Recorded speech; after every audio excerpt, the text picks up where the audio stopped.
can come back and do that. But let's just put this here. So when it comes to silver, okay, I'm just going to break down a couple of things. So if you want to get into assets of silver and gold, I'll explain this quickly. Silver,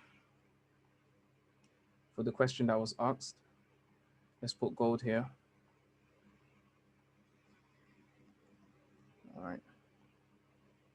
All right, I'm just going to focus on these two. So when we're going to do this, if we go for the assets is silver and gold, now the why you're going to buy this. So I'm going to put this here, why buy silver, and then after, why are we buying silver? So this is not a financial advice, and for legal reasons, I must say so. This isn't financial advice, but this is just my own personal opinions. All right, so why buy silver? Okay, I'm just going to put a few points you can take home with you and run away. So point number one, silver has an increasing demand. Okay, and I'm going to put this here, exponential increase in demand.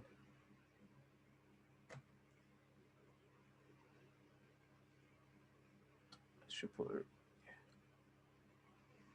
increasing demand because it's present. Now, why does silver have an increase in demand? I'm just going to list a few things as to why.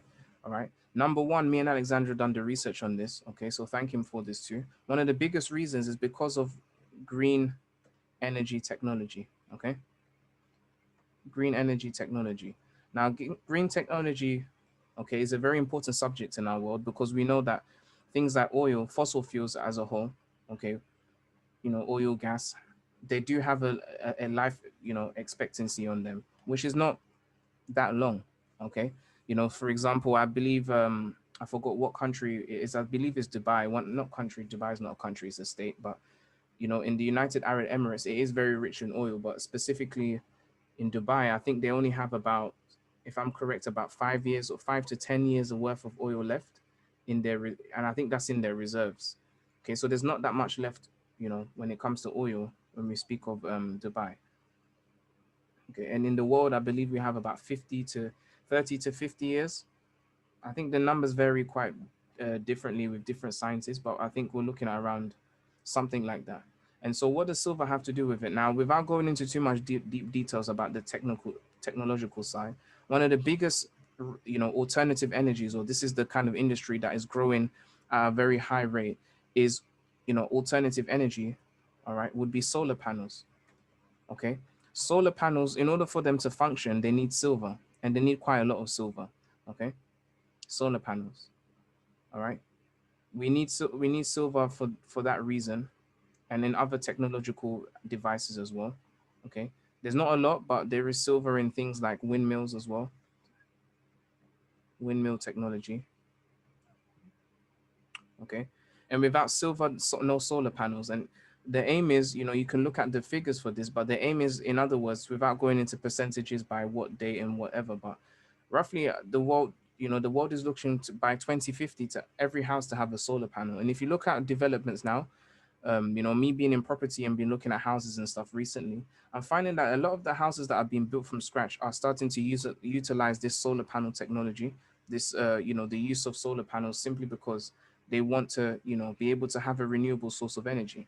Okay. Now there is hydroelectricity, but the sun itself, you know, is the main source of power for the earth in a sense. Without it, we wouldn't have, plants growing and etc.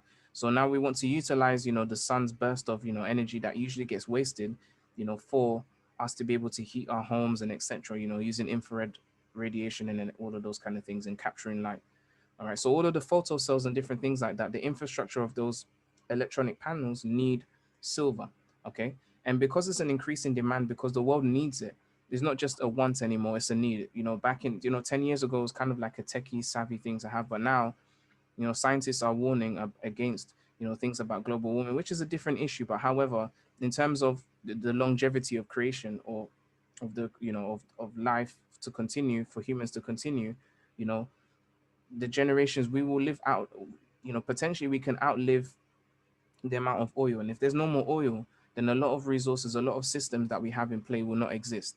Okay. And so right now there's a massive scramble, and scientists are looking for all the different ways for renewable sources of energy, to the point where they're starting to look outside of the outside of our Earth system and look at asteroids and see if they can harvest asteroids and use technology to harvest, the minerals and things that are on there. Okay, so this is one of the biggest use cases and is only going to increase. All right, number two, all right, B would be an obvious one, which is an increase in technological advancements. Okay, and I'm going to put this in silver requiring technological advancements. Because of the properties of silver, okay, because silver is not like gold. Now, silver can be used as a store of value, and in the olden days, gold and silver was used. Now, there's something called electrum, all right? Electrum, if you want to do the research on, was something that comes from, is part of Roman, mythicism about a king who had what we call the Midas touch. So if you guys know about the Midas touch or the Midas touch, is that king who basically got the gift to be able, whatever he touches turns to gold. Okay, which is what we want, but of course we don't want our families to turn to gold. But whatever we touch on the markets, we want it to turn to gold. Any investment and etc. So when we look at silver, all right. So we have this what we call electrum, electrum. Have I spelled it correctly? I think that's right. Or I'm missing an R somewhere. Electrum. I believe that's how it's spelled. Okay, so electrum was used as coins and as coinage, and it was a mixture of silver and gold as a mixture. And usually because of this infrastructure or the chemical structure of gold and silver, a lot of the times you may find gold ores that have silver and gold mixed inside. And so electrum was like a cheaper form of that. It wasn't pure gold. I think it's just electrum without the E. Oh, the E's in the wrong place. Electrum. All right, if I spelled it wrong, guys, somebody correct me. All right. But this is what we're looking at. So there's an increase in silver. So for example, all right, I'm going to go from every health sector. Okay. So it should be actually A, but I'll change the B part to A. So we have A, all right, the health sector. All right. In the health sector, all right, there's a lot more need, okay, for things, I would say medicine, okay, and an even bigger one, AI technology. Okay, so the use of algorithms and matching robots to be able to carry out services which require silver, because silver, when it comes for purification, is very easy to clean, which is very crucial in terms of what we need when it comes to dealing with patients. We want to make sure the environment is sterile and things like that. Okay, B, which has always been used, but B in the industrial sector.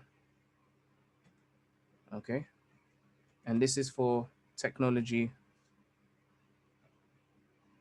for gadgets. Okay, and appliances. Okay, so these are the two major things that we see going on. All right, both of these are very much increasing demands. It's gone past we want to do this, but more of a need. I mean, the health sector is a necessary part because it helps to increase the if you think about it, guys, when you're looking at picking these assets, you want to think of things which will always have a need. As long as people exist, the best assets to have will be the assets where as long as people exist, people will need it. Okay, that's the best way to see it. Like there's always going to be a need for land, okay, because people always want to grow, need it for housing, for food, okay, which are necessities for a human life to continue. With silver as an investment, compared to other investments you can have, is always a short investment. It may not be a short-term one. Usually things like silver and gold are going to be long-term over a long period. But remember, the key is diversification. We want to have long-term, medium-term, short-term, like I did in last week's lesson, which will be up on YouTube and it should be up in the area very soon. Okay, where we talked about it in a bit more detail. So in the industrial sector, all right, so why would we buy silver? These are the major reasons. We have an increase in demand. Number three, okay, because of the chemical properties, I'm going to put this here. Silver's chemical properties.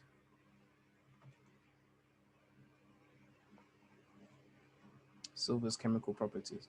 So what are the chemicals of properties of silver that make it the way it is? Now it can still be used as a store of value, but okay, I would say it's a weaker SOV, store of value, compared to gold. All right. And the reason for it based on its chemical properties is because gold, all right, Gold is completely inert from, okay, and this is normal conditions, normal chemical life conditions. All right. Now, gold can react with things, okay, but in order for gold to be reacted, it needs to be heated to a very high degree. Now, there isn't any temperature source on Earth, a natural temperature source on Earth at least, which can heat gold until it's melted. For you to melt gold, you're going to have to create an artificial, you know, point of, or an artificial source of heat. Okay. Same with silver. However, silver is not completely inert. All right. So the reason why in the olden days, even though they didn't have the chemistry for it, but they could tell that over a long time, if you leave silver, silver does have a bit of a denaturing to it in the sense that it's not completely inert. One thing that silver does react with, which is in the air in a normal, well, not in abundance, but it's in the air from, I'm going to put here chemical conditions. And the reason why it's not is, I'm going to put this here, it reacts with sulfur in air. All right. Now, this is not very, this is not over even 10 years. This is a very long period of time. If you leave it in, without taking care of it, etc., and keeping it, wrapped like I have mine, okay, what you would have here is, all right, reacts with sulfur in the air, okay, giving a green off, a greenish color to the silver, all right. So this scenario that we have here, I don't know where my mouse has gone. Okay, it's disappeared. All right, here we go. This is why silver, for me, if I'm being honest with you, the way that I'm dealing with silver is not as a store of value in the sense. Of course, it's always going to be a protective over every fiat currency, because every fiat currency intrinsically has no true value. It's not based on any real money. It's just based on fiat or promises. However, when we do look at what we have here with silver, silver is not my ideal store of value in that sense. What I'm looking for silver for is more for an investment, for a hedge, of course, and also for something I can sell off in the future to make some profit off of. What do I mean by that? In the sense that because there is an increase in demand with silver, okay, and I'm going to come to the final point, silver does have a bit more reactivity than gold, and therefore is more pliable and more usable for industrial uses, okay? So one thing with silver as well is that when silver is used, it is highly difficult to reuse, okay, or I'll say to extract and reuse, okay. Now if you want to do the science on this, you can do a bit more. You don't have to, but with silver is, when you use silver, thank God for my chemical background and chemistry degree background as well, and pharmaceutical science. Silver's, when it comes to chemistry, if you use silver, for example, we use silver nitrate. Now you can extract the silver from silver nitrate, but what happens is that the process to extract it is more expensive than the silver itself. And so there's no point. So a lot of the silver that is used is irreversibly used. Okay. And so what we have now, something similar to what I'll be talking about with cryptos, is that we have a burning of, let me put this here, reuse. What we have going on here is, alongside the increase in demand, we have a decreasing supply of silver due to use cases. All right. So the use cases for silver, for technology, for health, which are budding issues, for social things, sorry, not for social, for um, alternative energy, are increasingly more important. And because of that, all right, as silver is being used irreversibly, not completely, but a lot of it is, what we're going to see is that the supply curve is going down and the demand curve is increasing, which means one thing: increase in value, or increase of the intrinsic value that it has. So as an investment, it's a great investment for a long-term hold, something you can keep as generational wealth. We are the Wealth Group Academy, and so it's only right to be able to think about, after you've made money from trading, we get over the problem with GJ that we've done today, and we start racking in some good money.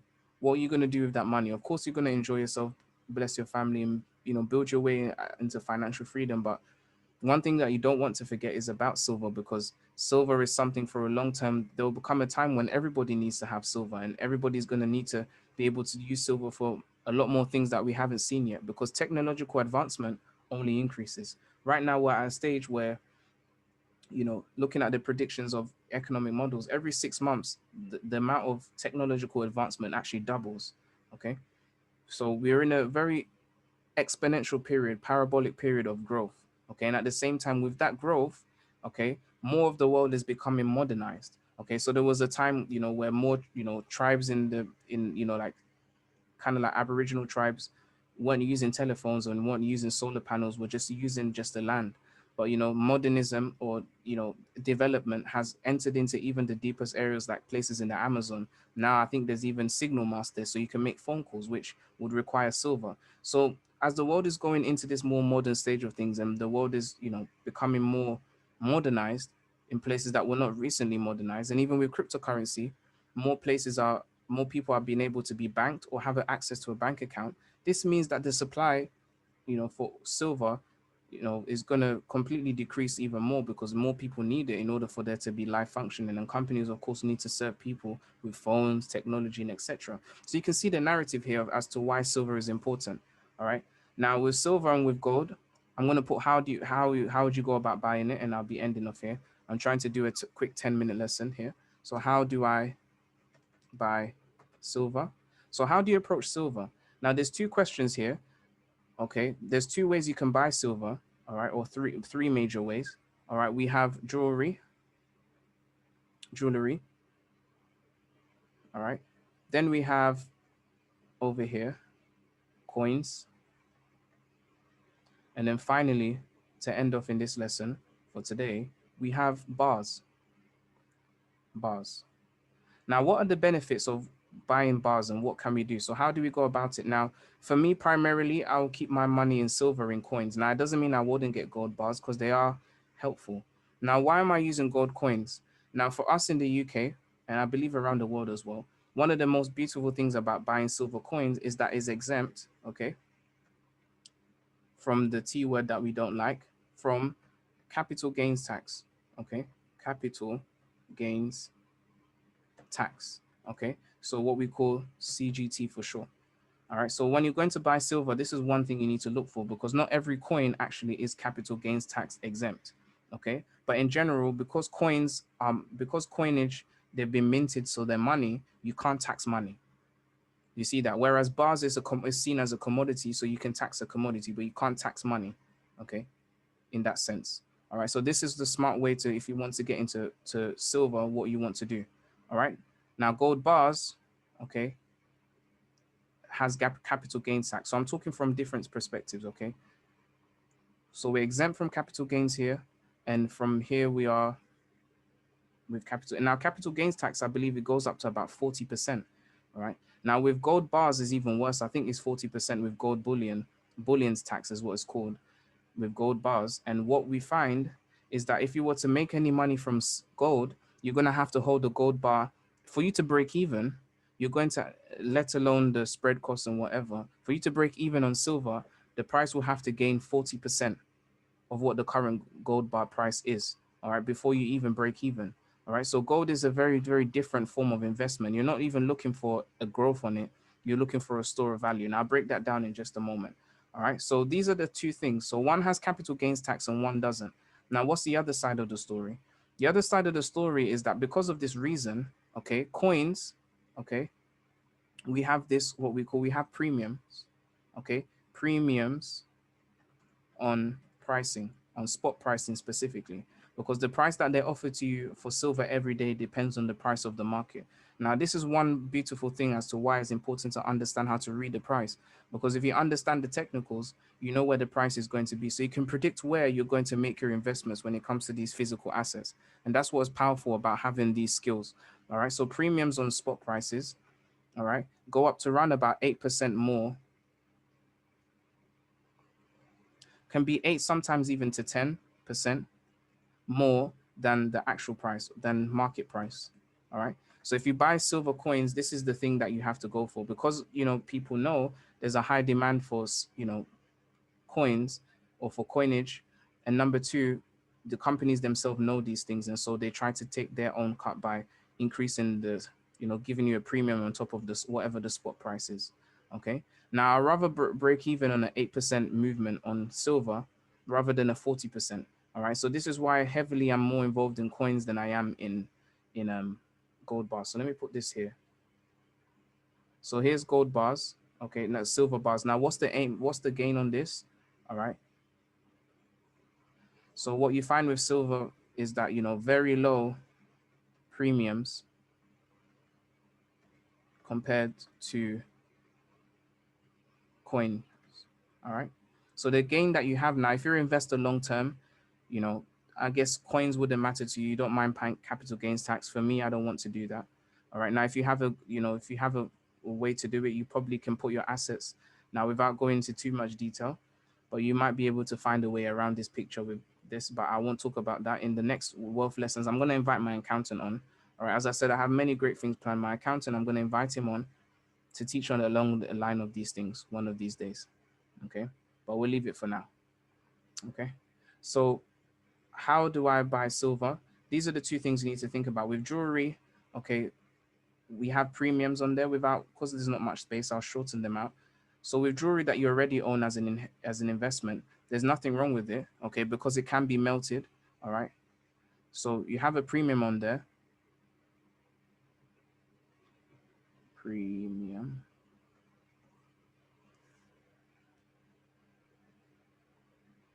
Okay. You have premiums on there. One of the great things about jewelry, however, is that, okay, it has something that these other assets don't have, is that because if you wanted to resell this jewelry in a very good way, okay, they have added value due to workmanship. Okay. So because they have workmanship on them, workmanship, they have some workmanship added to it. So that means you can actually sell these, probably make a bit more money sometimes than coins or bars, depending on what kind of silver you have. If it's sterling, you want to go for 99.9. Okay, in terms of grades, minimum you want is 99.5. Especially with silver, you want it to be as fine as possible. With gold, it's a little bit different. You can actually have a 99.5, but with silver, you want it to be 99.9 sterling silver, proper fine silver. So just to put that here, if you're looking about grades, I'll put this up here for you. All right.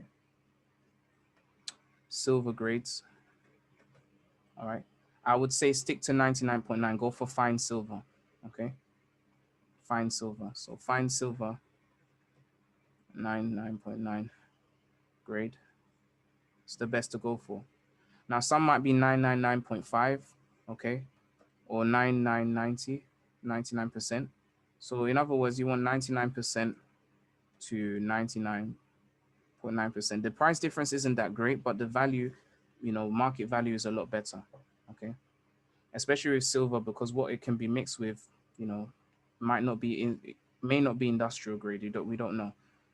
Sometimes fine silver is always the best for industry, especially in things like health, where every molecule counts towards somebody's health. Okay. So these are the things to think of when it comes to jewelry. If you do invest in jewelry in that way, it doesn't mean that you've done anything wrong. I guess it would be good to maybe stick to coins as much as you can. Now, which one is the cheapest barrier to get into? All right. In terms of barrier for entry, this is the lowest barrier to get in. I think one coin is, I think, about 35 or 40 pounds after tax. All right. This is moderate because bars come in different sizes. So you can have a 1 gram bar, you can have quite a few. Lower. Okay. I'll say moderate, not lower, moderate. All right. And I think this barrier to entry is the highest because jewelry always starts off at a high price. Okay. Because after everything goes through the processing, there's so many premiums added, there's different. If you think about it this way, you want to think about which asset comes to you the purest. How many processes does it go through? With coins, it comes from either the minting place or the silver man to the minting place and then to you. In some cases, it comes just from the minting place to the company in a few places. All right. With bars, same kind of thing. With jewelry, it goes through many processes. There's, the handle, and then there's the workman, silverman, then there's the workmanship that goes into it. Then it goes to different companies. You have different deals. So there's a lot more levels of people before it gets to you. So the more levels of people it gets to you, the higher the the higher the amount of premium or pricing is going to cost you. All right. So you have to think about that. Okay. Now, with a store of value like gold, let's quickly do this. I'm going to pull up silver. I will do analysis for it. Okay. Why have I got? No, I've got wrong chart. I need to get silver XAG. All right. So what we will do now to finish this off, why would gold be a store of value? And then I'll go for where we can get it from. So gold as a store of value has less use cases. I'm just going to put this sentence here and I'll continue it because of time. Gold. All right. Before I do that, let's just go for this. Where do I go to find silver? Now I'm going to give you the places that I go to. Now, right now, silver is in such high demand that you might have to wait a few weeks. For me to get the silver that I bought, it took about 2 weeks and I didn't even buy that much. All right. But I'll give you two places. First place that I recommend, okay, is gold.co.uk. All right. And I have a partnership with the second one, which is my top choice. Okay, when there isn't anything at www.gold.co.uk. Now, gold.co.uk, because I'm giving it to you because it's reputable for integrity's sake. That's the one I use. The second type I use is these guys here. So if you can see the screen, this is Atkins Bullions and Coins. Okay, they've been around for a very long time. They have a very, very good service, and I do have a partnership with them. So check them out. Atkins Bullion. All right, let me just make sure I get the website correctly because I always spell it wrong. All right, atkinsbullion.com. Now, what you want to go for, if you want to look for the lowest barrier to entry, you want to be looking for coins. All right, but the things to check for, I'll give you 3 things to check. If you're looking at any other companies, you find, because I'm giving you these 2, but it depends on the availability. All right, so what adds value? So what to look for when it comes to coins and websites. All right, I'll give you these 3 points and then I'll be out of your hair, excuse me. All right. So number 1, when you're looking at companies, okay, you want to check their amount of time in business. Of course, very simple things. Number 2, check their reviews. All right. If you want to go through it, definitely, if you want to do your due diligence, check their reviews. All right, to see what's going on. The longer they've been around, to have a bullion company is not a very easy feat. So if they've been around for a very long time, they're very reputable. Okay. Number 3. Now, this number 3 I'm giving you, all right, is an important point that I think you want to check out. All right, is how often. Now, you can check this over time, but how often or how much of their stuff or their stock is sold out. All right. If they have a high, if the higher, the better. Okay. That's what you want to see. All right. When you're looking at just these 3 things that you can check out or just kind of give a rough intermediate. And of course, 3B, you can go and check to see that they're registered. Okay. Because some of these guys aren't registered and you want to double check that. So 3B, check their company number to make sure they are, I'm going to put registered. All right. You want to check that out before you make any purchases. All right. Because some of the guys right now, because there's such a high demand for gold and silver, a lot of things are going on. And if you're still not too sure, please send me a message and I'll try my best to be able to support you in whatever you're trying to go for. Now, how do I go about buying silver? One of the things that I do have to do, all right? So how do I buy my silver? All right, what I do is this. Number 1, when I'm buying my silver, of course, I look for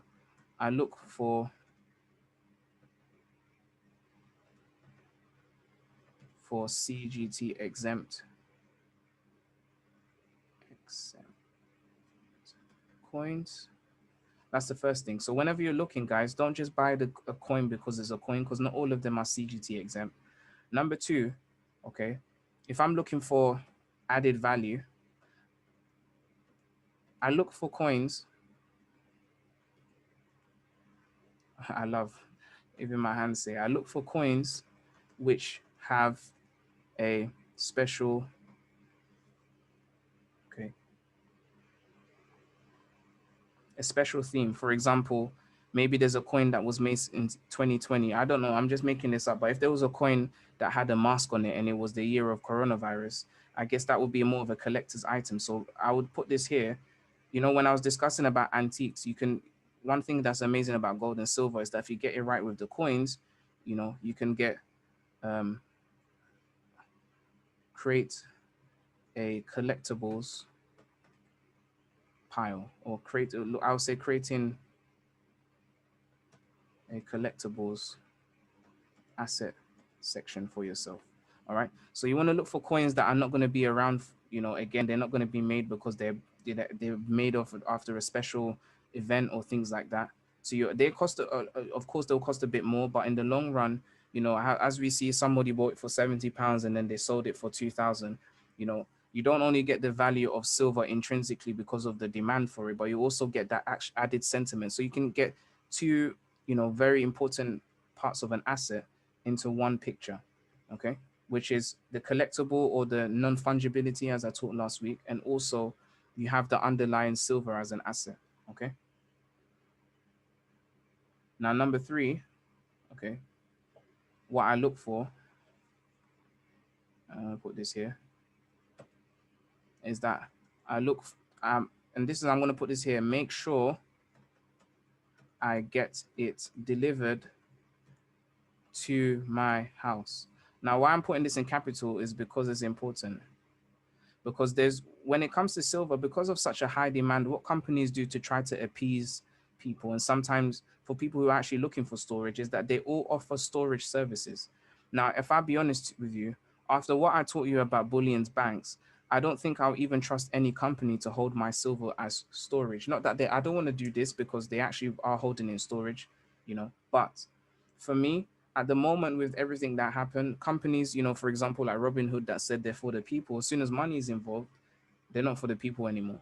Okay, so for me personally, as a third option, whenever you order, they might drive this to you a lot more. And companies that drive it to you a lot, you might want to question them as companies as well, why they're trying to push you towards storing it. Because what happens is that, just as we have with currency, all right, you're going to get a token to say, okay, you have X amount of silver with us, but that silver might not actually be within their vaults or within their storage, which is not what you want. You know, as we say, you know, it's not a Ghanaian, yeah, I think it's a Hausa term, which is Fidi Kadochi, which means seeing is believing. If I don't see it in my hands, I don't have silver. Okay. And so for your own sake, guys, I would say to you, make sure you get it to deliver to your house. Okay. For storage. Okay. And then we're talking about storage after. So I'm going to leave these with you. Okay. Are there any questions at all about what I've said? Okay. Did you guys enjoy that short segment? It was short and sweet, but I just wanted to give you these things to run with. Is everything good, guys? If it is, type yes. If you've got a question, just fly with it. I don't want to hold you for long, as you know, it's been a long session, but you let me know, guys. Was that all good? Something you can take away with you? Lovely. Thank you, bro. I appreciate that. Perfect. Yes. All right. Perfect. All right. I'm glad you guys all enjoyed that. All right. What I'm going to do, I'm going to separate out these videos. The one with me and Alexandra in our analysis will be separate from this video. Okay. So I hope you guys enjoyed that. Have a lovely evening. You guys are really ride or die to have, you know, you guys here at 11 o'clock. I salute you guys. I really do. And I'll catch you guys tomorrow. Let's look at GJ, see what we can capture from it. And I'll see you tomorrow. Take care, guys. Have a lovely evening.